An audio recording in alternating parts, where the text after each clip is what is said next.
Lorsqu'ils arrivèrent et franchirent un grand portail pour entrer dans l'enceinte, le comportement de l'homme changea. Immédiatement, son sourire disparut, remplacé par un regard prédateur. « Que veux-tu que je te prépare » demanda Ulma d'une voix tremblante, portant toujours le plateau sur sa tête. Il ne répondit pas. Au lieu de cela, il s'approcha, et ses intentions devinrent claires. Le cœur d'Ulma battait à tout rompre. Elle jeta son plateau et courut vers le portail, mais il la saisit par le bras et la tira à l'intérieur du bâtiment. Ulma réalisa alors qu'il se trouvait dans une structure inachevée. Elle cria de toutes ses forces, mais les murs semblèrent étouffer le son. Comme personne ne vint à son secours ce soir-là, le monde d'Ulma vola en éclats. L'innocence à laquelle elle s'était accrochée malgré la pauvreté lui fut arrachée. L'homme l'avait prise à sa guise. Ulma était une belle jeune fille de 16 ans, fille d'une veuve simplement connue sous le nom de Mama Ulma. Elle vivait dans un vieil immeuble situé dans le quartier le plus reculé d'Aguda. Ulma et sa mère étaient vendeuses de fruits. Elles proposaient différentes variétés devant leur maison. Cela avait toujours été le métier de Mama Ulma, même avant le décès de son mari, survenu il y a environ 5 ans. La vie n'avait jamais été facile pour elle, même du vivant de son mari, mais elle devint encore plus dure après sa disparition soudaine et tragique. Il rentrait de l'usine où il travaillait lorsqu'un conducteur ivre l'avait renversé. Il mourut sur le coup et fut enterré 2 semaines plus tard. Mama Ulma, alors âgée de 50 ans, se retrouva seule pour élever sa fille. Elle avait 39 ans lorsqu'ils eurent Ulma, après 15 longues années à essayer de concevoir. La perte de son mari fut un coup terrible. Mama Ulma lutta sans relâche pour nourrir leur famille et payer le loyer. Elle s'asseyait sous le soleil brûlant devant leur maison pour vendre des fruits. À 11 ans, Ulma commença à vendre dans la rue tous les jours après l'école pour soutenir sa mère. Ce fut leur routine pendant longtemps. Mais à 16 ans, la féminité d'Ulma devint plus évidente. Elle était devenue une belle et aimante adolescente. Cependant, Mama Ulma développa une forte douleur au genou qui l'empêchait de se déplacer librement. Elle essaya différentes plantes, mais la douleur resta incurable. Ulma prit alors en charge la plupart des courses. Des voisins inquiets commencèrent à conseiller à Mama Ulma d'empêcher sa fille de faire du colportage. « Votre fille devient une jeune femme », lui disait-il. « C'est dangereux, on ne peut pas faire confiance aux hommes. » Mama Ulma soupirait et secouait la tête. « Si elle ne le fait pas, nous mourrons de faim », répondait-elle. C'était la dure réalité de leur existence. Ulma ne se plaignait jamais. Elle comprenait la douleur de sa mère et le poids de leur situation. Elle était prête à tout pour soulager Mama Ulma et lui redonner le sourire. Mais elle était loin de se douter que sa vie allait basculer à jamais. Un jour, Ulma partit faire du colportage comme à son habitude. Son plateau, rempli de fruits colorés soigneusement disposés, était équilibré sur sa tête tandis qu'elle arpentait les rues poussiéreuses. Les fruits, que sa mère avait passé des heures à nettoyer, étaient joliment présentés pour attirer les acheteurs. D'une voix forte, couvrant le bruit de la route, Ulma criait à ses clients potentiels « Fruits frais ici. Achetez vos oranges douces et vos bananes mûres. » Elle était désormais habituée à cette routine. Elle savait quelles rues étaient les plus rentables, quels coins éviter et comment charmer les clients pour qu'ils achètent ses fruits. Mais peu importe la quantité vendue, les gains n'étaient jamais suffisants. Le poids de leur pauvreté pesait lourdement sur ses jeunes épaules. Ce soir-là, alors qu'elle s'apprêtait à terminer sa journée, un homme s'approcha d'elle. Il l'observait depuis un moment. Son sourire la mit mal à l'aise, mais Ulma mit son malaise de côté. Elle ne pouvait pas se permettre de perdre une vente potentielle. « Combien coûtent les oranges ?» demanda-t-il. Il en voulut 2 pour 50 néras. Elle répondit poliment. L'homme la fixa intensément, et Ulma bougea légèrement, prête à partir. Il hocha rapidement la tête, puis lui fit signe de le suivre. « Ma maison est juste à côté. Je vous en achèterai beaucoup. Venez, s'il vous plaît. » Ulma hésita. Sa mère et ses voisins lui avaient conseillé de ne jamais suivre d'inconnus, mais la promesse d'une grosse vente était tentante. Elles avaient désespérément besoin d'argent pour payer son examen de fin d'études secondaires. Elle jeta un coup d'œil à la rue animée, puis accepta à contre-cœur. Tandis qu'il marchait, son malaise grandit. La maison de l'homme était plus loin qu'il ne l'avait dit, dans une rue calme et faiblement éclairée. Ulma n'avait jamais mis les pieds dans cet endroit auparavant et ne le connaissait pas.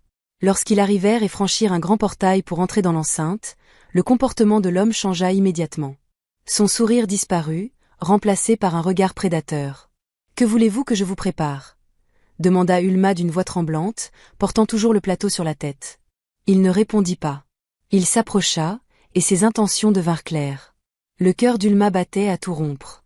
Elle jeta son plateau et se précipita vers le portail, mais il l'attrapa par le bras et la tira à l'intérieur du bâtiment. Ulma réalisa alors qu'il se trouvait dans une structure inachevée. Elle cria de toutes ses forces, mais les murs semblèrent étouffer le son. Personne ne vint à son secours ce soir-là. Le monde d'Ulma se brisa. L'innocence à laquelle elle s'était accrochée malgré la pauvreté lui fut arrachée. L'homme abusa d'elle, puis la laissa partir. Elle courut aussi vite que ses jambes le lui permettaient, abandonnant son plateau et ses chaussures. Les larmes aux yeux, elle continua jusqu'à atteindre la sécurité de sa maison. Mama Ulma dormait déjà, car elle ne se sentait pas bien. Ulma se glissa à l'intérieur sans bruit. Elle n'osa pas réveiller sa mère, craignant sa réaction et rongée par la honte. Elle se coucha sans manger ce soir-là, sanglotant doucement pour ne pas alerter sa mère. Elle tenta de repousser les souvenirs de ce qui s'était passé, mais malgré tous ses efforts pour fermer les yeux, le visage menaçant de l'homme revenait sans cesse dans son esprit. Heureusement, le lendemain était un dimanche, son jour de repos. Mama Ulma ne remarqua pas immédiatement l'absence du plateau, ni des petites économies qu'Ulma avait gagnées grâce aux ventes. Ulma donna à sa mère l'argent des fruits qu'elle avait apportés, prétendant avoir tout vendu.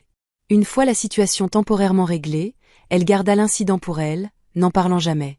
Lorsque Mama Ulma commença à chercher le plateau, Ulma fit semblant de le chercher avec elle. Après des semaines sans le retrouver, elles abandonnèrent. Ulma enfouit son secret au plus profond d'elle-même.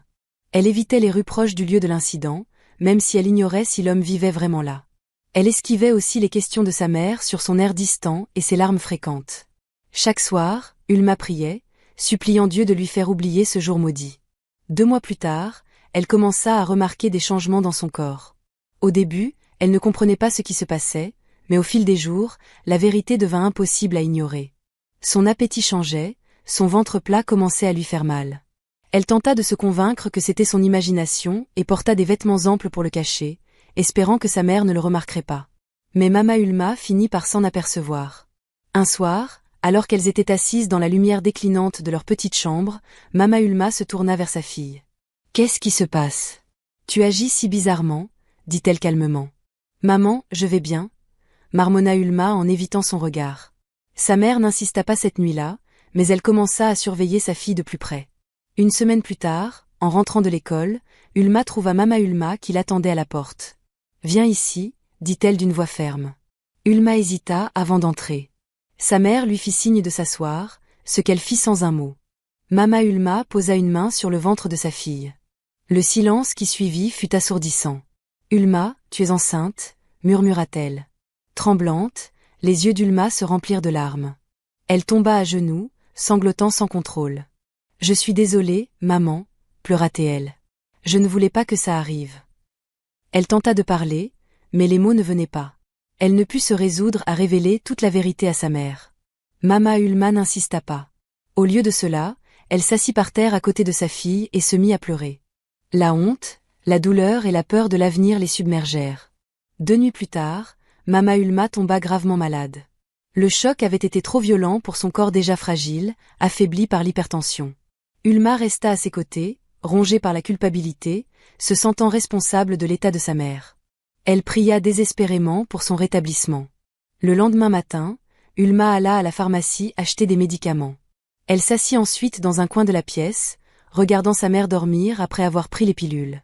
Elle avait essayé de lui expliquer ce qui s'était passé, mais les mots lui avaient manqué. Elle n'avait même pas dit qui était l'homme, ni qu'elle ignorait son nom et son adresse. Alors qu'elle croyait sa mère endormie, elle murmura soudain. « Il s'est imposé à moi, maman.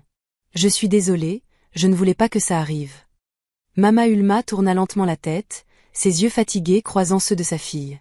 Elle tendit une main fragile pour lui faire signe d'approcher. Ulma hésita, puis se traîna jusqu'à elle. « Ma fille » murmura Mama Ulma, les larmes aux yeux. « Je t'ai trahi, je n'ai pas pu te protéger. »« Non, maman, ne dis pas ça » pleura Ulma en saisissant sa main. « Tu as tout fait pour moi, ce n'est pas ta faute. C'est la mienne, j'aurais dû être plus prudente. » Des larmes coulaient sur le visage de Mama Ulma, tandis qu'elle caressait la joue de sa fille. « Tu n'es qu'une enfant, Ulma. Ce monde pervers a profité de toi, et maintenant tu portes un fardeau que tu ne devrais pas avoir à supporter. » Ulma enfouit son visage dans les genoux de sa mère, sanglotant de manière incontrôlable. « Que allons-nous faire, maman ? Je ne sais même pas qui est le père. Je ne sais pas quoi faire. » Mama Ulma caressa les cheveux de sa fille tandis qu'elles pleuraient toutes les deux. Elle pensa à l'avortement, mais chassa rapidement cette idée. Outre ses croyances religieuses qui s'y opposaient, elles avaient à peine de quoi manger. Où trouverait-elle l'argent pour une telle intervention? Elle continua simplement à pleurer. Les jours suivants, la santé de Mama Ulma se détériora rapidement. Elle s'affaiblit. Chaque jour, sa voix autrefois forte se réduisait à de faibles murmures. Elle ne pouvait plus vendre de fruits devant leur maison, et Ulma avait trop peur de la quitter pour aller faire du colportage. Elle vivait du peu d'argent qu'elles avaient économisé, mais il s'épuisa vite. Un soir, environ 4 mois après le début de la grossesse d'Ulma, Mama Ulma appela sa fille à ses côtés. Elle respirait avec difficulté. Ulma s'assit près d'elle et lui serra la main. « Ma fille, » commença Mama Ulma, « je ne pense pas qu'il me reste beaucoup de temps. »« Ne dis pas ça, » s'écria Ulma en secouant frénétiquement la tête. « Tu vas aller mieux. Je prendrai soin de toi. Je trouverai de l'argent. S'il te plaît, ne me quitte pas. » Des larmes coulèrent sur leur visage. Mama Ulma poursuivit. « Écoute-moi, Ulma.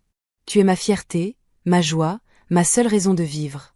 Je me suis battue pour te donner une belle vie, mais le monde a été cruel envers nous. Tu ne dois pas abandonner, quoi qu'il arrive. Promets-moi que tu te battras. Promets-moi que tu resteras forte. » Mama Ulma s'étrangla, le cœur brisé.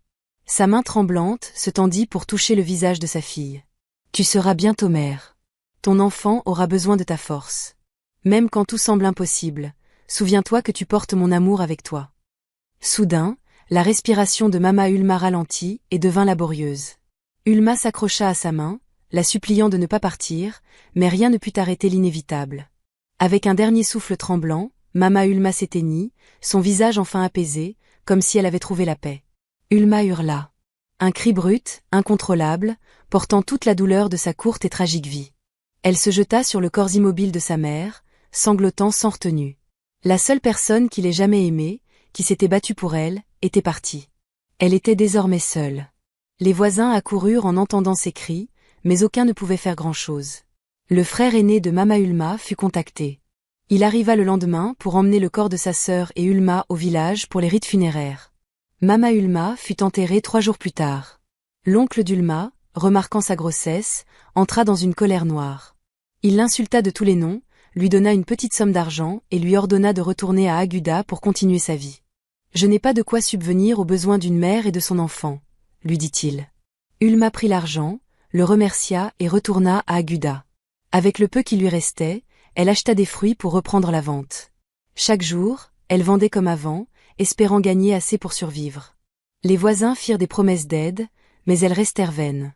Ulma savait qu'elle ne pouvait compter que sur elle-même. Avant la mort de sa mère, elle devait 1 an de loyer au propriétaire. Un jour, il vint lui ordonner de payer dans la semaine, sous peine d'expulsion. Exactement 7 jours plus tard, comme promis, il revint. Ulma n'ayant pas l'argent, il partit et revint le lendemain avec 2 hommes. Ils jetèrent ses affaires dans la rue. Ulma s'agenouilla, le suppliant en larmes et promettant de payer, mais ses plis restèrent vains. « Toi et ton bâtard, trouvez un autre endroit où aller, » lui cria-t-il. Après avoir vidé la maison, ils verrouillèrent la porte avec un cadenas géant et s'en allèrent. Ulma se tenait devant la maison, pleurant à chaudes larmes. Le monde autour d'elle était froid et indifférent. Elle leva les yeux au ciel, cherchant un signe de sa mère, mais ne vit que des nuages. Sans nulle part où aller ni personne vers qui se tourner, elle entama un voyage solitaire vers l'inconnu, un petit sac contenant quelques vêtements à la main. Elle s'éloigna d'Aguda. Les rues devinrent son foyer. Elle dormait là où la nuit la surprenait. La faim et le désespoir furent ses compagnons constants, mais rien ne surpassait le vide qu'elle ressentait en elle. Elle avait tout perdu, son père, sa mère, sa maison. Et maintenant, elle portait un enfant qu'elle n'était pas sûre de pouvoir aimer. Bien que son périple ne fît que commencer, Ulma savait une chose, elle devait survivre, coûte que coûte. Elle s'asseyait au bord des rues chaque jour, observant les passants. Personne ne la regardait. Personne ne s'arrêtait pour lui demander si elle allait bien. Elle était comme invisible. Sa première nuit dehors, elle dormit sous le ciel ouvert, serrant une vieille couverture ayant appartenu à sa mère, qui la protégeait à peine du froid mordant. Les rues n'étaient pas un lieu pour une fille enceinte. Ulma comprit vite à quel point le monde pouvait être dur et impitoyable. Le matin, elle errait sur le marché, espérant trouver des restes de nourriture ou des fruits jetés. La plupart des vendeurs l'ignoraient, mais certains la chassaient. Dégage d'ici, je n'ai pas de nourriture à gaspiller, lui cria un jour une femme en brandissant un balai. Le soir, elle se réfugiait dans un coin tranquille. Plus tard, elle découvrit un hangar désert sur le marché et commença à y passer ses nuits. Chaque jour, elle attendait que le propriétaire d'un étal proche ferme boutique avant de s'y installer discrètement pour dormir. Elle repartait très tôt le matin, avant son arrivée. Un après-midi, alors qu'Ulma errait sur le marché, un homme s'approcha d'elle. Il était bien habillé et arborait un sourire aimable. « As-tu faim » demanda-t-il d'une voix douce. Ulma hésita. Elle avait appris à se méfier des étrangers, mais la faim qui lui tordait l'estomac l'emporta sur la peur. Elle hocha la tête en silence. L'homme lui tendit une miche de pain et une bouteille d'eau.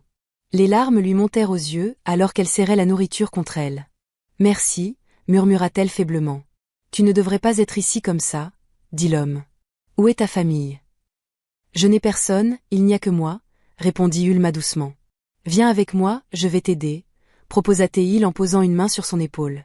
Ulma le suivit, à travers les rues bondées. Ils marchèrent en silence pendant un moment. Il la conduisit jusqu'à une petite maison à la périphérie de la ville, où il lui offrit un endroit où se reposer et un repas chaud. Ulma fut profondément reconnaissante de pouvoir manger un vrai repas pour la première fois depuis des semaines.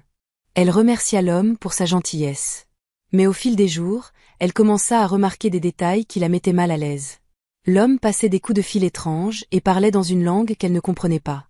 Puis, une nuit pluvieuse, alors qu'il pensait qu'Ulma dormait, il passa un appel en anglais pour la première fois depuis son arrivée. « J'ai déjà une femme enceinte avec moi. Je ferai le nécessaire et apporterai le mouchoir à Bouba très tôt demain matin, » dit-il à voix basse. Ulma l'entendit et se figea, terrifiée par cette révélation. L'homme ne l'avait pas aidée par bonté, il comptait l'utiliser pour un rituel. Sa prétendue générosité avait un prix sinistre. Malgré sa peur, elle tenta de garder son calme. À côté de son lit se trouvait une bouteille de jus vide. Elle la ramassa discrètement et la cacha dans sa couverture, puis fit semblant de dormir. Après avoir terminé son appel, l'homme entra dans la pièce et tenta de s'approcher d'elle. Ulma saisit la bouteille et le frappa de toutes ses forces. Il s'effondra, inconscient. Tremblante et en larmes, elle se leva d'un bond et s'enfuit de la maison au cœur de la nuit, sous une pluie battante. Elle abandonna son petit sac, ne prenant que sa couverture et un morceau de pain qu'elle avait caché. Sans se retourner, elle courut à travers les rues désertes jusqu'à ce que ses jambes tremblantes cèdent sous elle. Épuisée et à bout de souffle, elle s'effondra au sol et pleura à chaudes larmes. Elle était redevenue une adolescente enceinte, mendiante et sans abri.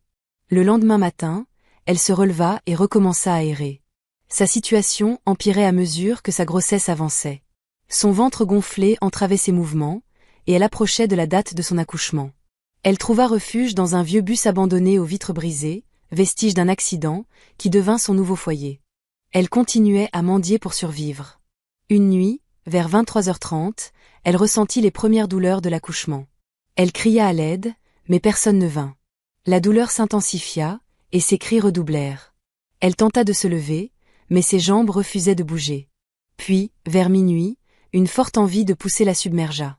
Incapable de se déplacer, elle poussa de toutes ses forces dans le bus. Soudain, elle entendit les pleurs de son nouveau-né, et sa douleur s'apaisa presque instantanément. Elle parvint à se redresser et prit le bébé dans ses bras. « C'est un garçon », murmura-t-elle entre ses larmes.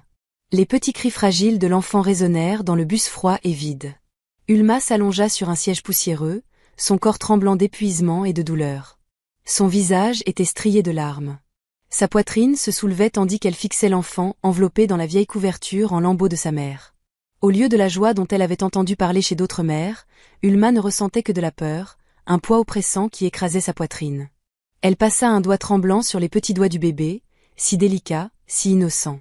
Les cris de l'enfant s'adoucirent, comme s'il reconnaissait la chaleur de sa mère. Mais Ulma luttait pour contenir ses émotions.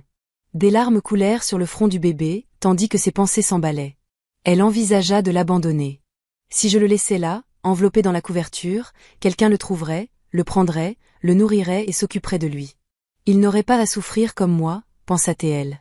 Mais en regardant le visage de son fils, quelque chose en elle se brisa. Le bébé tendit ses petits doigts et agrippa faiblement sa robe. Ce contact déclencha une vague d'émotion en elle, comme une supplication silencieuse de ne pas l'abandonner. « Je suis désolée, mon bébé », murmura-t-elle d'une voix brisée. « Je ne sais pas quoi faire. Je ne sais pas comment être une mère. » Elle décida finalement de laisser son fils au bord de la route, espérant qu'un bon samaritain le recueille. Mais lorsque la lumière du matin filtra dans le bus, elle ne put s'y résoudre. Épuisée et faible après l'accouchement, elle se releva et marcha jusqu'à la porte ouverte du bus abandonné. Assise là, elle continua à pleurer, berçant doucement son bébé. À proximité, des femmes installaient leurs étals, des marchandes de fruits et de nourriture, des commerçantes établies dans le marché depuis des années. Certaines l'avaient vue errer, enceinte, dans les rues. D'une voix tremblante, elle les implora, « S'il vous plaît, aidez-moi. Mon bébé a besoin d'aide. » Au début, les femmes restèrent stupéfaites. Elles l'avaient aperçue, le ventre gonflé, mais ne s'attendaient pas à la trouver ainsi, faible et impuissante, avec un nouveau-né dans les bras. Puis une femme, Mama Foma, poussa un cri de surprise, « Ah, cette fille a souffert. Regardez comme le bébé est petit. Elle a accouché seule, que Dieu nous en préserve. » Une agitation s'empara du groupe. D'autres femmes se rassemblèrent autour d'Ulma et de son enfant. L'une d'elles prit délicatement le bébé de ses mains tremblantes et déplia la couverture pour l'examiner. « Il est sale, il a besoin d'un bain », dit-elle en fronçant les sourcils, remarquant le sang séché et les fluides de naissance encore présents sur sa peau fragile. Sans hésiter, les femmes passèrent à l'action. L'une courut chercher de l'eau chaude, une autre apporta du savon pour bébé depuis son étal. Une femme âgée, habituée à élever des enfants, déshabilla habilement le nourrisson et commença à le nettoyer. Ulma les observa en silence, hébétée, incapable de protester ou d'exprimer l'immense mélange de gratitude et d'humiliation qui la traversait.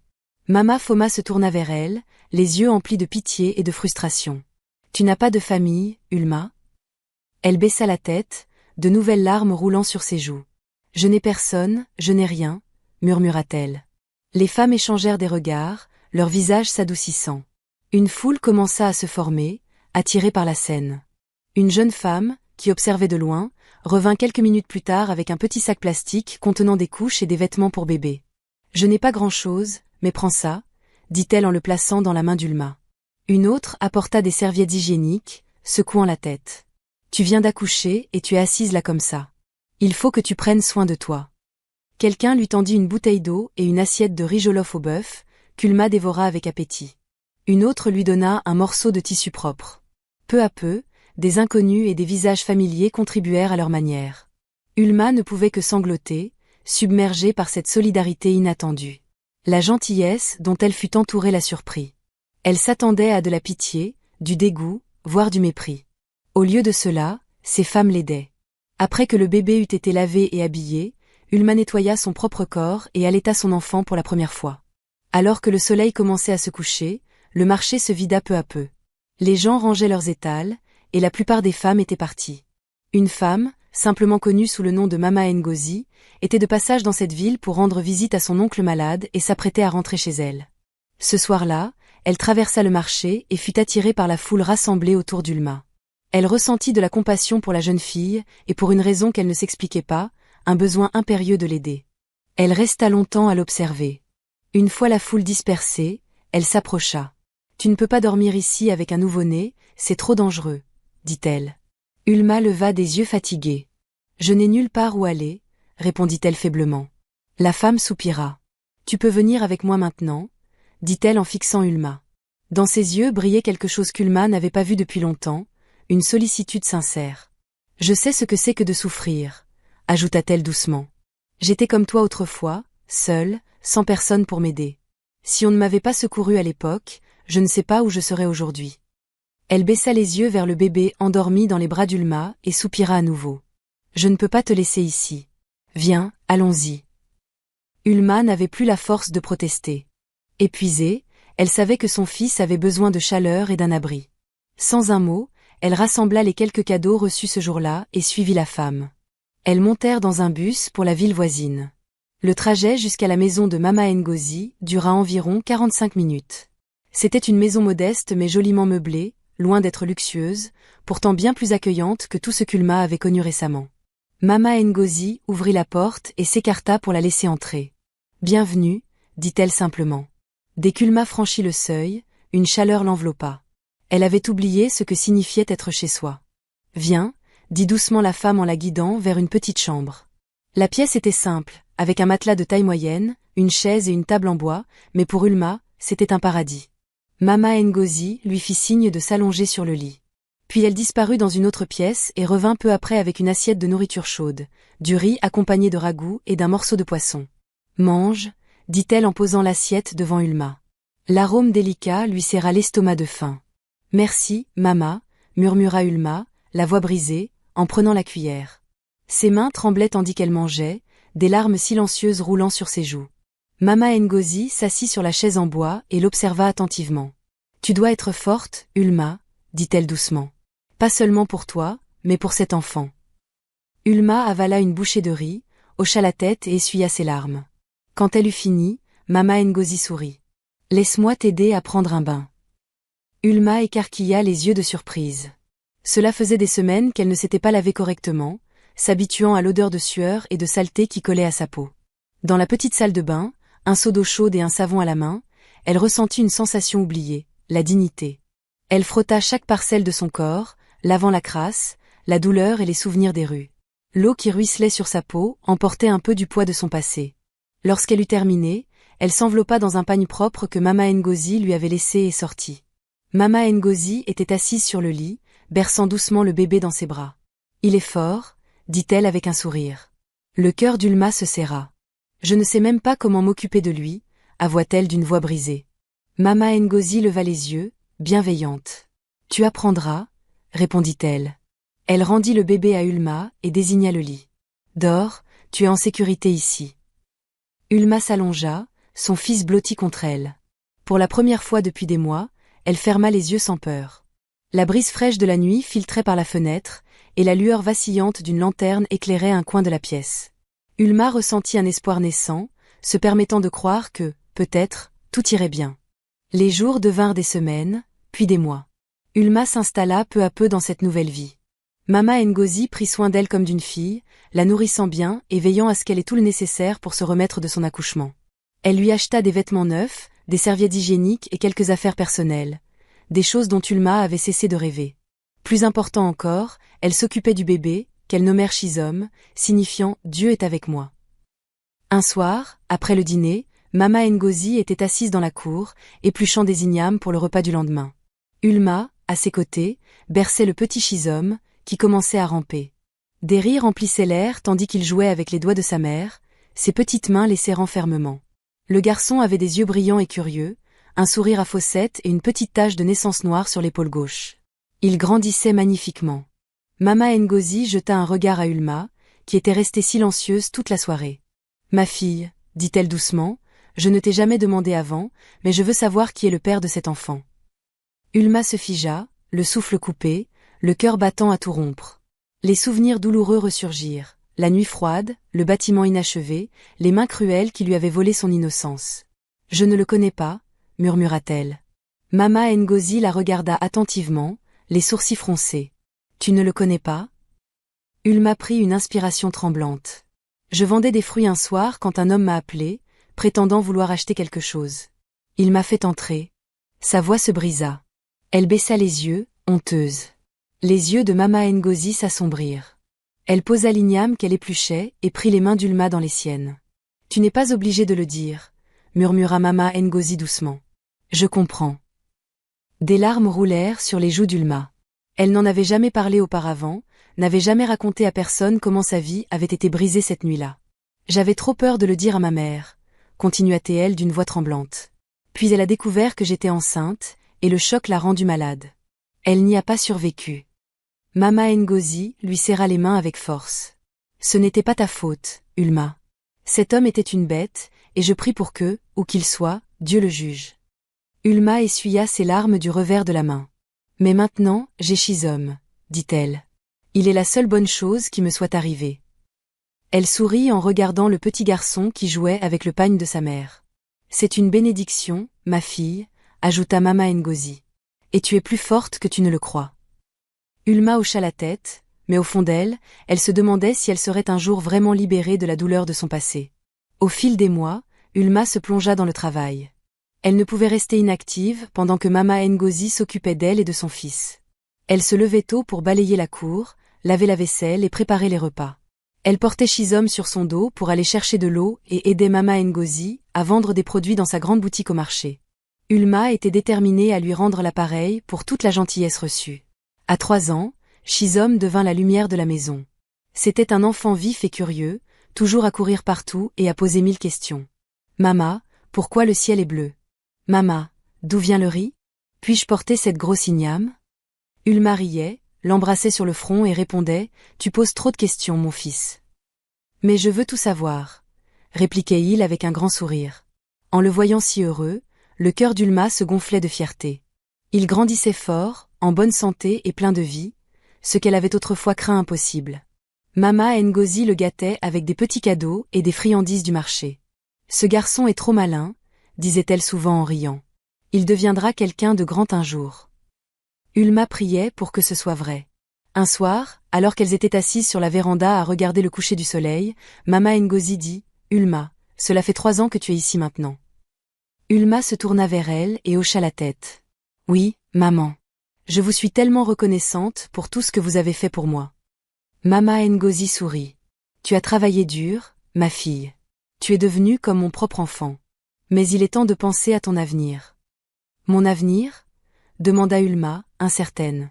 Oui, répondit Mama Ngozi fermement. Tu ne peux pas vivre éternellement sous mon toit. Tu as besoin d'un travail, de quelque chose qui te permette de voler de tes propres ailes. Ulma baissa les yeux. L'idée de quitter le confort de cette maison l'effrayait, mais elle savait que Mama Ngozi avait raison. J'ai parlé à une amie, poursuivit la femme. Son fils est le PDG de l'entreprise textile Géry, à environ 5 minutes en voiture d'ici. Il cherche du personnel de ménage. Elle a parlé à son fils, et il est prêt à te donner le poste. Tu commences lundi. Ce n'est pas grand-chose, mais c'est un bon début. On peut inscrire Shizom à la crèche près du marché, et je viendrai le chercher après l'école. Les yeux d'Ulma s'écarquillèrent. Un travail. Oui, ma fille, un vrai travail avec un petit salaire, confirma Mama Ngozi. Ce ne sera pas facile, mais tu pourras économiser pour l'avenir de Shizom. Des larmes de gratitude emplirent les yeux d'Ulma. Elle n'aurait jamais imaginé avoir une chance de construire une vie pour elle et son fils.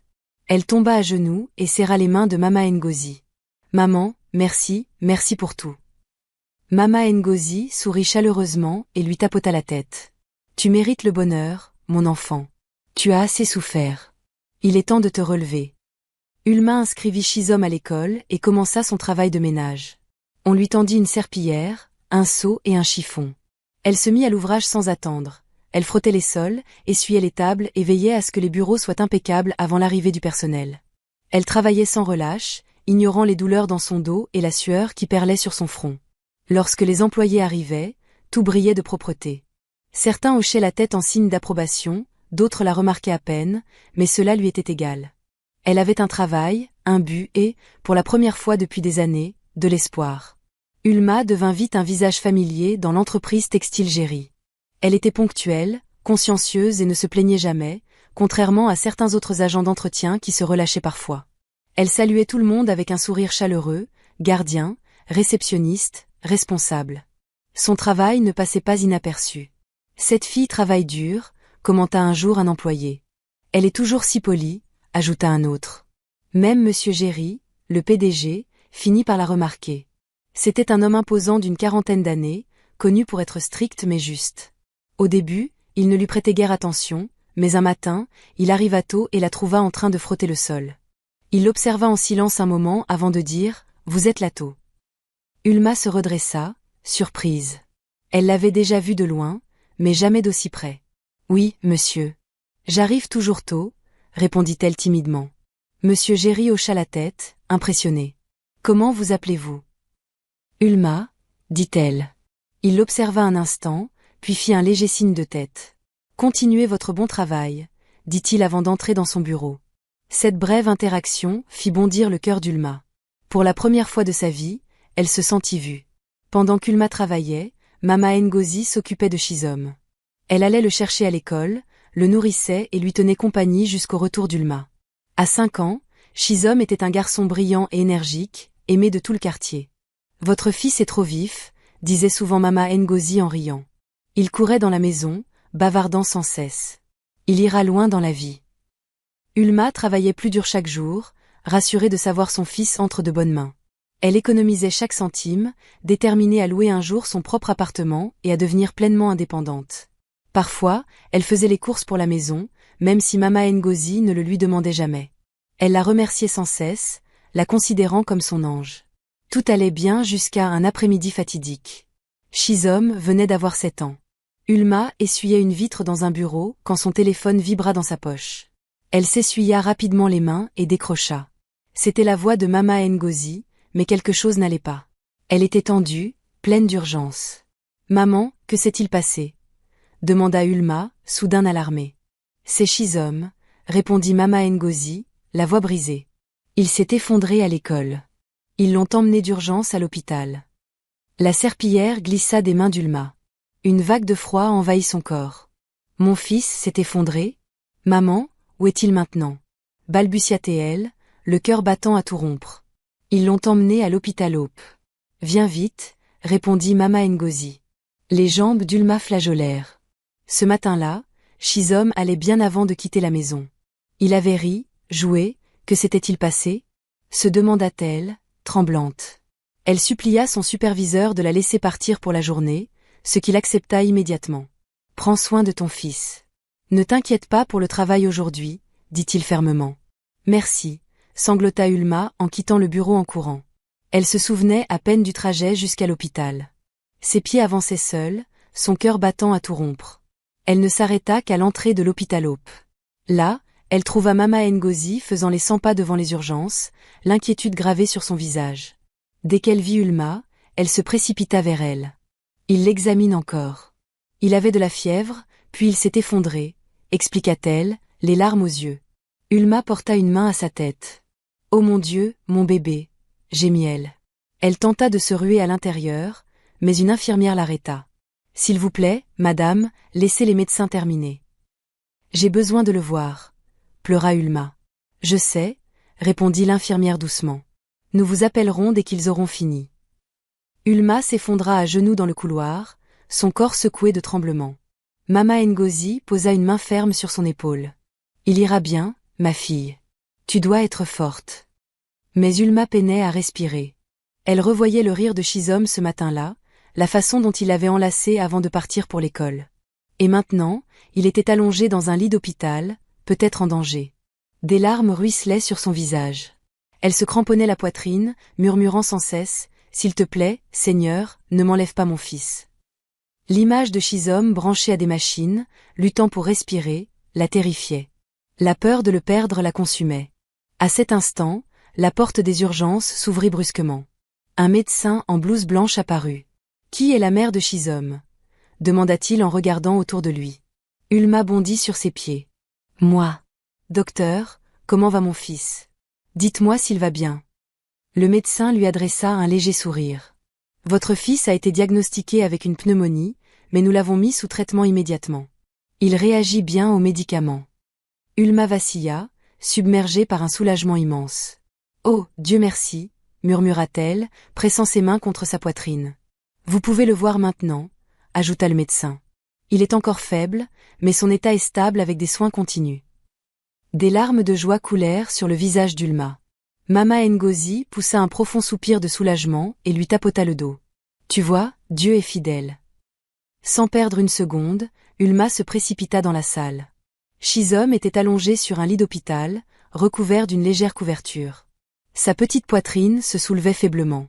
Ses yeux étaient à peine ouverts, un masque à oxygène sur le visage. Le voir ainsi serra le cœur d'Ulma. « Mon bébé » murmura-t-elle en s'asseyant près de lui. Elle prit sa main dans la sienne. Les yeux de Shizom s'entr'ouvrirent davantage, et il lui adressa un faible sourire. « Maman !» De nouvelles larmes roulèrent sur les joues d'Ulma. « Je suis là, mon amour. Je suis là. » Elle déposa un baiser sur son front. Mama Ngozi, debout derrière elle, sourit doucement. « Il est fort, comme sa mère, » dit-elle. Ulma essuya ses larmes et se tourna vers elle. « Laisse-moi aller lui acheter quelque chose à manger. Je reviens vite. » Elle sortit de l'hôpital, l'esprit encore hanté par l'état de Shizom.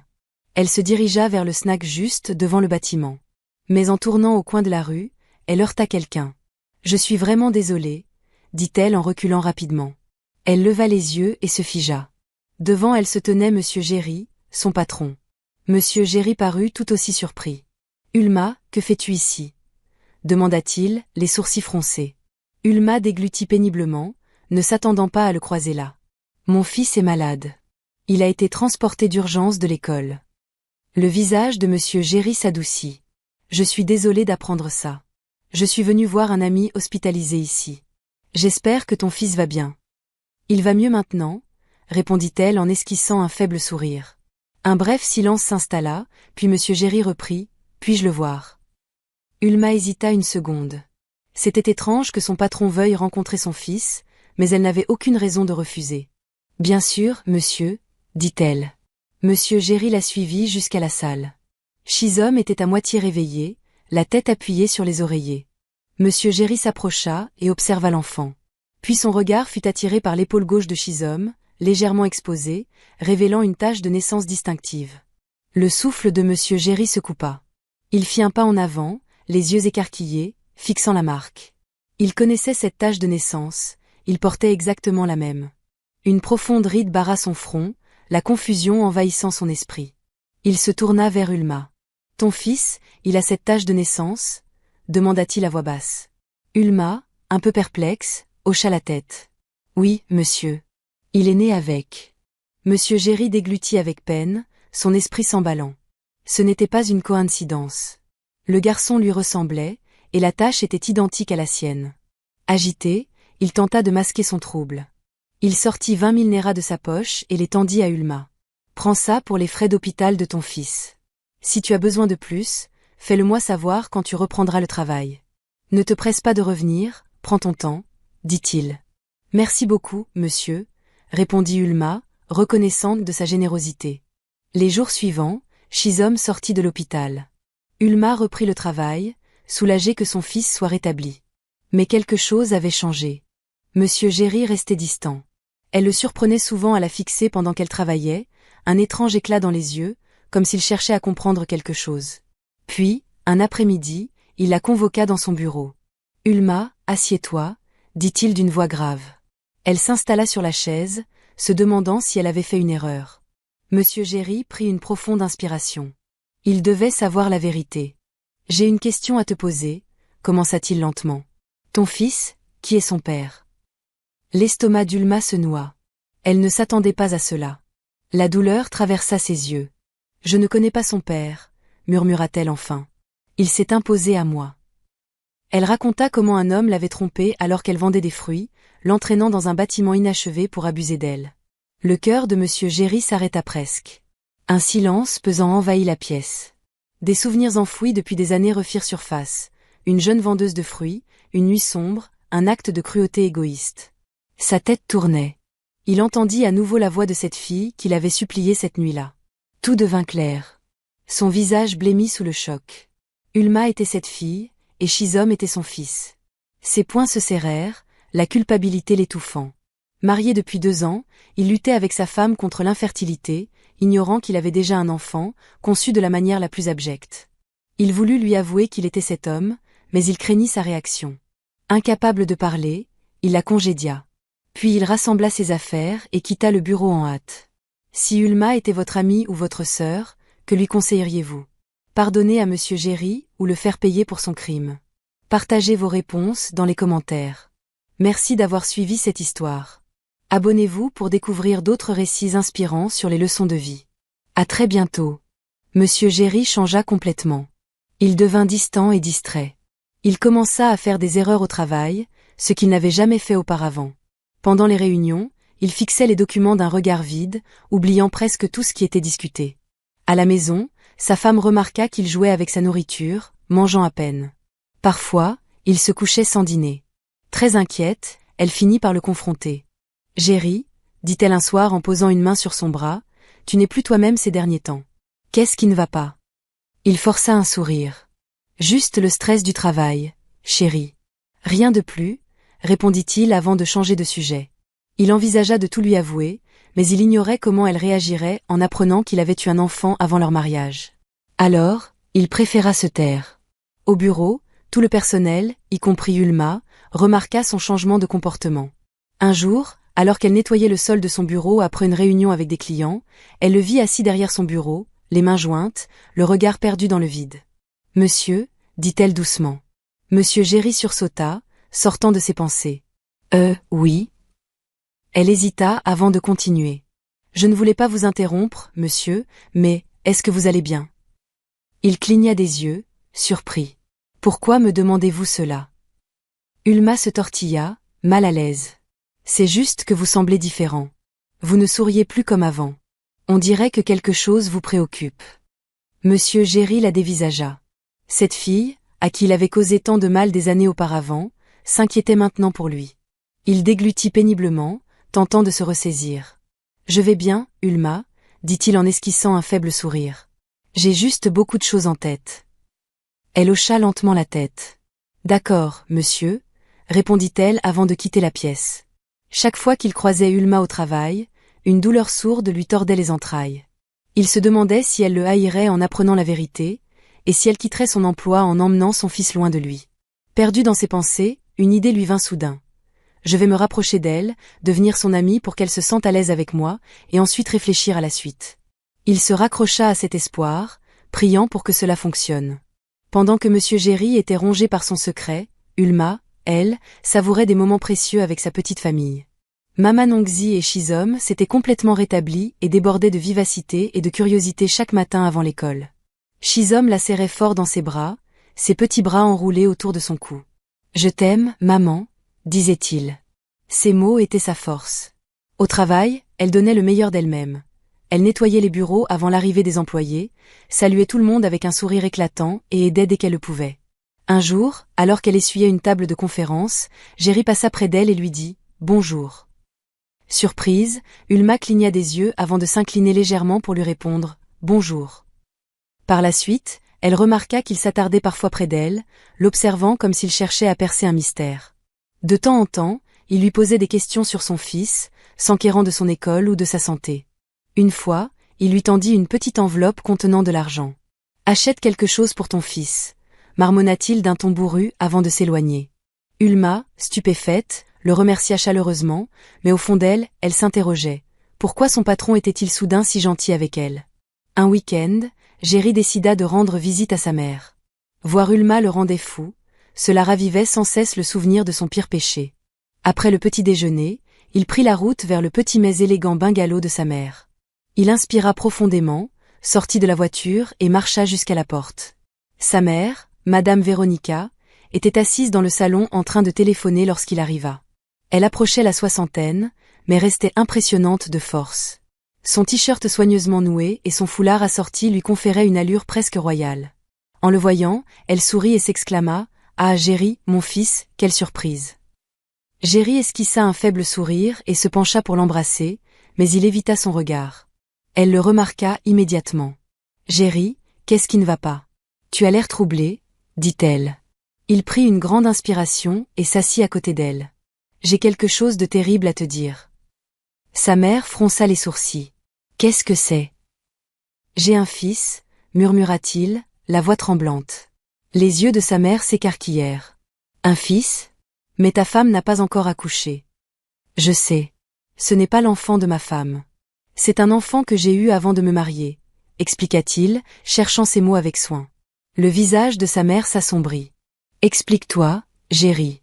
Je veux comprendre ce que tu me dis. »« Maman, j'ai fait quelque chose de terrible, et maintenant, ça me hante. Il y a quelques années, avant mon mariage, je suis allée à Aguda pour voir ma petite amie. Mais quand je suis arrivée, elle n'était pas là. Elle avait reçu un appel urgent de sa mère, alors elle est partie. J'avais pris quelque chose avant d'y aller, » admit-il avec hésitation, le visage brûlant de honte. « Un stimulant. Une drogue qui augmente le désir. » Le visage de sa mère devint froid. « Géry, qu'as-tu fait? » Il baissa la tête, incapable de supporter le poids de son regard. « J'ai perdu le contrôle. Il y avait une fille, une vendeuse de fruits. Elle était jeune, elle était juste là à vendre ses fruits. » Il n'arrivait pas à finir sa phrase. Les mains de sa mère se mirent à trembler. « Géry, » murmura-t-elle d'une voix lourde d'incrédulité. « Tu me dis que tu t'es imposé à une fille innocente ?» demanda-t-elle, choquée. Les larmes montèrent aux yeux de Géry. « Maman, je ne sais pas ce qui m'a pris. Je ne pensais pas. Je jure que je vis avec la culpabilité depuis, » admit-il. Madame Véronica se leva brusquement. « Jésus-Christ, Géry, qu'as-tu fait? cria-t-elle en posant une main sur sa poitrine. Toi, mon propre fils, tu es devenu un monstre. Géry enfouit son visage dans ses mains. Maman, s'il te plaît. Je le regrette chaque jour. J'étais jeune et stupide, et je jure que je n'aurais jamais pensé la revoir. Sa mère secoua la tête, déçue. Mon Dieu, je t'ai élevé mieux que ça. Tu as ruiné la vie d'une jeune fille innocente. Maman, je sais, et maintenant, je dois arranger les choses. La fille a eu un enfant. Elle est tombée enceinte après la rencontre et l'a élevée seule. Sa mère est morte sous le choc d'apprendre qu'elle était enceinte. Elle a tout perdu, et maintenant elle travaille pour moi. Elle ne sait pas que c'est moi, murmura-t-il. Elle ne se souvient pas de moi. Mais dès que j'ai vu mon fils, j'ai su qu'il avait la même tâche de naissance que moi. Je lui ai posé des questions discrètes sur le père de son bébé, et elle a confirmé mes soupçons. Sa mère se couvrit le visage de ses mains. Dieu ait pitié. Il y eut un silence, puis finalement, Madame Véronica prit une grande inspiration et se rassit. Qui est-elle? Demanda-t-elle. Monsieur Géry hésita avant de répondre, elle s'appelle Ulma. La même fille que vous m'avez demandé d'employer. La fille adoptive de votre amie. Il tomba à genoux. Maman, s'il vous plaît, vous devez lui parler. Aidez-moi à arranger ça. Je veux faire partie de la vie de mon fils. Sa mère secoua la tête. Est-ce que tu comprends au moins ce que tu me demandes de faire? Des larmes coulèrent sur son visage. Je ne peux plus vivre avec cette culpabilité, murmura-t-il. S'il vous plaît, maman, aidez-moi. Madame Véronica détourna le regard, émue. Son propre fils avait commis un crime terrible, mais un enfant en était né. Et maintenant, cet enfant, son petit-fils, était là-bas, sans savoir qui était son père. Elle laissa échapper un long soupir. Je parlerai à Mama Ngozi. J'espère trouver grâce devant elle. Mais comprends bien, Géry, tu ne peux pas défaire ce que tu as fait. Si elle découvre la vérité, elle ne te pardonnera peut-être jamais. Monsieur Géry déglutit. Je sais, maman. Je veux juste essayer. Madame Véronica n'arrivait pas à dormir cette nuit-là. Elle se tourna et se retourna, fixant le plafond, le cœur lourd de chagrin. Elle se demanda si Mama Ngozi l'écouterait. Et quand Ulma découvrirait enfin la vérité, leur pardonnerait-elle un jour? Le lendemain soir, un dimanche, Madame Véronica arriva chez Mama Ngozi. Elle et Mama Ngozi étaient amies depuis de nombreuses années. Mais elle n'était pas seulement venue en visite, elle était là pour implorer la rédemption de son fils. Elle frappa à la porte, les mains tremblantes. C'est Ulma qui lui ouvrit. Elle entra, après quoi Ulma quitta la maison pour aller faire une course pour Mama Ngozi. Immédiatement, la mère de Géry entra. Elle vit Shizom courir joyeusement dans le salon. Pendant un moment, elle s'arrêta et le regarda avec admiration. Il ressemblait tellement à Géry à son âge. Elle fut tentée de l'attraper et de le serrer dans ses bras, mais elle se retint. Mama Ngozi entra dans le salon en souriant. Mais lorsqu'elle vit l'expression de Madame Véronica, elle fronça les sourcils. « Véronica, qu'est-ce qui ne va pas ?» demanda-t-elle immédiatement. Madame Véronica déglutit difficilement, se demandant par où commencer. « C'est à propos d'Ulma, » dit-elle finalement. Mama Ngozi se redressa immédiatement. « Qu'est-ce qu'elle a fait de mal ?» demanda-t-elle, l'inquiétude brillant dans ses yeux. Madame Véronica prit une profonde inspiration. Il n'y avait pas de façon facile de dire ça. Elle joignit les mains et murmura, « Mon fils, Géry, est le père de son fils. » Les yeux de Mama Ngozi s'écarquillèrent sous le choc. « Quoi ?» demanda-t-elle, l'air confuse. La voix de Madame Véronica tremblait. Géry était l'homme qui a forcé Ulma il y a des années. Il était jeune et stupide. Madame Véronica continua à expliquer exactement ce que Géry lui avait dit. C'était la même histoire qu'Ulma avait racontée à Mama Ngozi. Mama Ngozi se leva de son siège, tremblante de rage. « Véronica, tu me dis que ton fils, ton propre fils, est l'homme qui a ruiné la vie d'Ulma. » Des larmes coulèrent sur les joues de Madame Véronica. « Oui, » murmura-t-elle. « J'ai honte. Je suis dégoûtée, mais la vérité doit éclater. Elle ne se souvient pas de lui, mais Géry veut arranger les choses. Aidez-nous à parler à Ulma. Nous ne savons même pas comment lui faire face. C'est pourquoi je suis venue vous supplier de nous aider. Je sais qu'elle vous aime et vous respecte, et qu'elle vous écoutera. » Elle supplia, comment Géry pourra-t-il arranger les choses? Il lui a volé quelque chose qu'elle ne pourra jamais récupérer, dit Mama Ngozi d'un ton calme. Madame Véronica essuya ses larmes. Je sais, ma sœur, mais ce n'est plus le même homme. Il est torturé par la culpabilité depuis qu'il a compris la vérité, et il veut faire partie de la vie de Shizom. Il veut être le père de son fils. Le visage de Mama Ngozi se durcit. Tu penses qu'Ulma acceptera ça? Tu penses qu'elle se réveillera un jour et dira « Oui, je te pardonne, viens prendre soin de mon fils ?» Madame Véronica secoua la tête. Non, je ne m'attends pas à ce que ce soit si facile, mais je t'en supplie, mon ami, aide-moi à parler à Ulma pour voir s'il y a un moyen de gérer ça sans la briser complètement. Mama Ngozi fixa son amie, les yeux emplis de douleur. Je ferai de mon mieux, finit-elle par dire. Alors qu'elle se préparait à aller se coucher ce soir-là, Mama Ngozi entra dans la chambre d'Ulma pour lui parler. Shizom dormait déjà. Prenant une grande inspiration, elle appela doucement « Ulma, ma fille ». Ulma leva les yeux et sourit chaleureusement. « Oui, maman. » Elle remarqua l'expression sérieuse sur le visage de la femme âgée. « Quelque chose s'est-il passé, maman ?» demanda-t-elle. Mama Ngozi soupira profondément, puis elle prit les mains d'Ulma et les serra fort. « Ma fille, ce que je vais te dire va te briser le cœur. » Ulma s'arrêta un instant et fixa Mama Ngozi, se demandant de quoi il pouvait s'agir. « Qu'est-ce que c'est » demanda-t-elle, mal à l'aise. « Il s'agit du père de Shizom, ton patron, Monsieur Géry. Il est le père de Shizom, parvint à dire Mama Ngozi. Ulma se tut. Un silence glacial et assourdissant s'installa. Elle cligna rapidement des yeux, son esprit refusant de traiter les mots.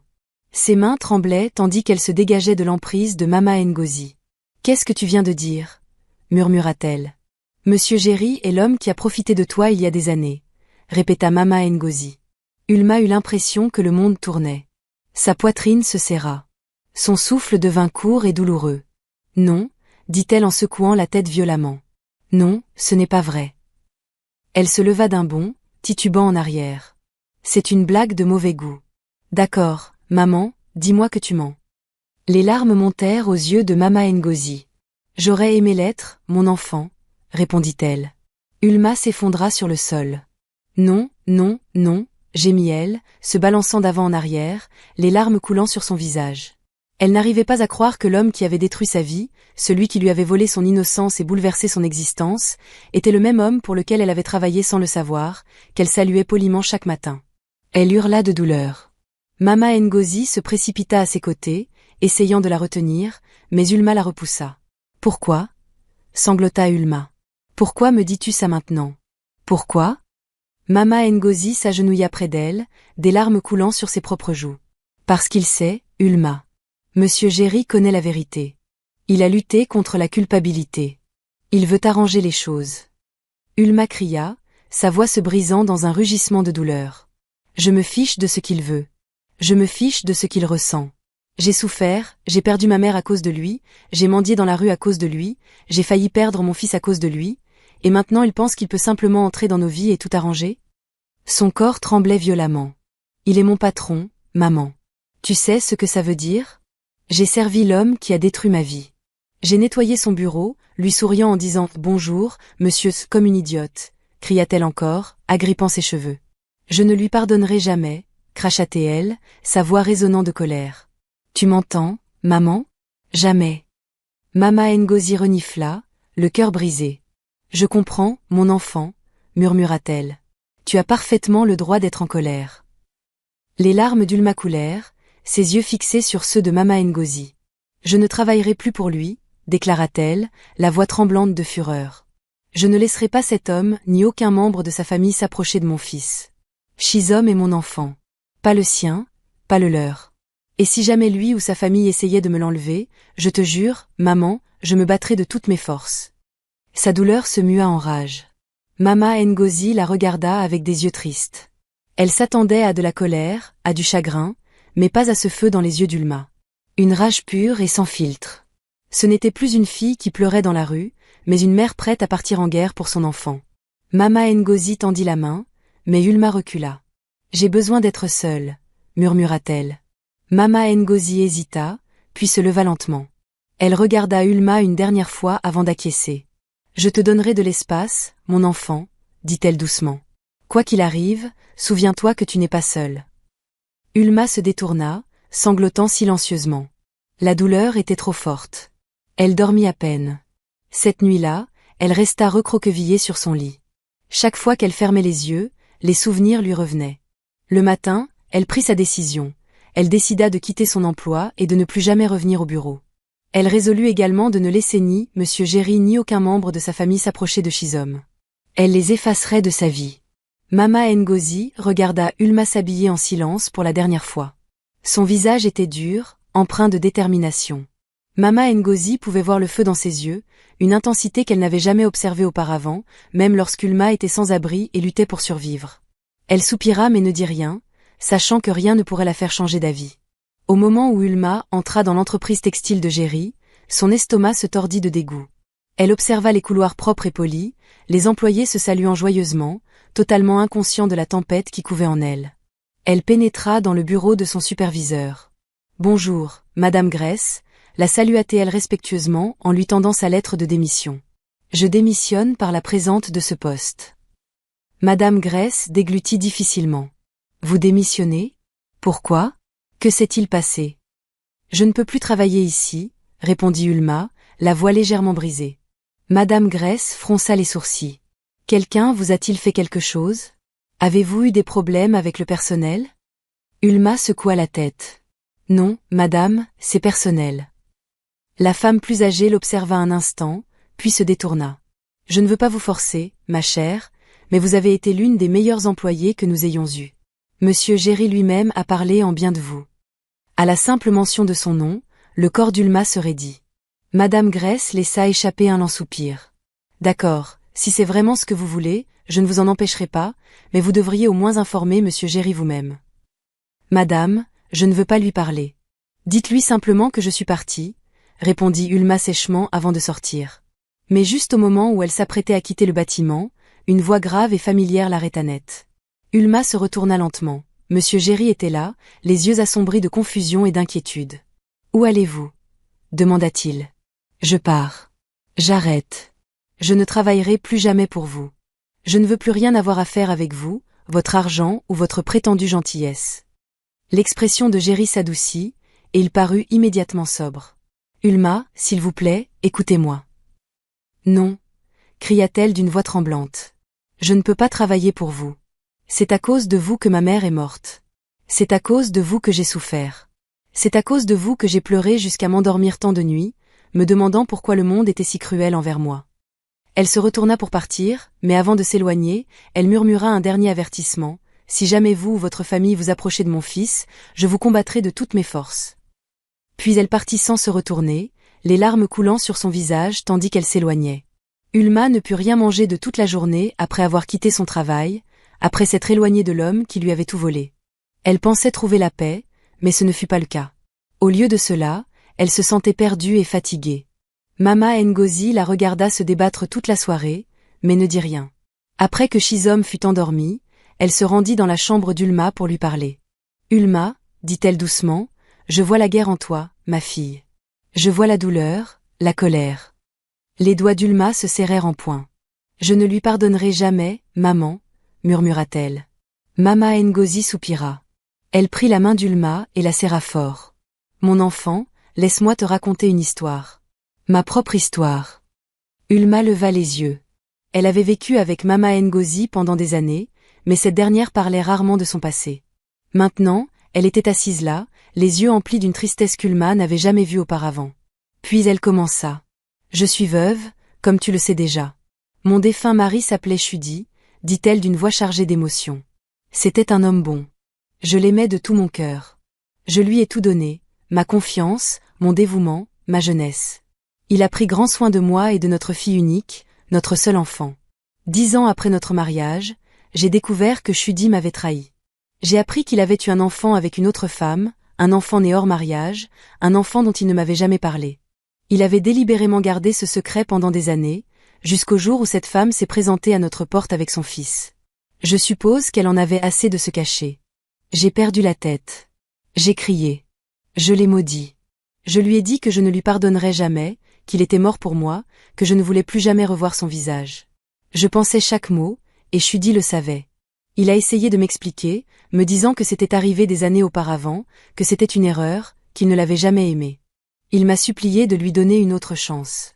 Mais mon cœur était trop endurci. J'ai rendu la maison insupportable pour lui cette nuit-là. Alors, Il a décidé de partir pour me laisser me calmer. Il est allé chez son frère. Il a eu un accident. Il est mort sur le coup, avant même que je puisse gérer ma colère, avant que je puisse réfléchir à ce que je devais faire ensuite. Il était parti. Pas de seconde chance. Pas le temps d'arranger les choses. Pas le temps de décider si je pouvais lui pardonner. À ce moment-là, Mama Ngozi pleurait. Ulma ne pouvait plus parler. Elle ne pouvait plus bouger. Elle se mit à sangloter doucement. Mais Mama Ngozi avait encore beaucoup à dire. Je m'appelle Mama Ngozi parce que j'ai une fille qui s'appelle Ngozi. L'as-tu vue venir ici depuis que tu vis avec moi? Non. C'est parce que ma fille me reproche, et me reproche probablement encore, la mort de son père. Si je ne l'avais pas chassé de la maison cette nuit-là, il ne serait pas mort. Même si elle prétend m'avoir pardonné, elle ne m'appelle jamais et ne prend jamais de mes nouvelles. Tournant son visage baigné de larmes vers Ulma, elle dit, « Tu penses que la colère te guérira, ma fille. Tu penses que la haine te donnera un sentiment de puissance.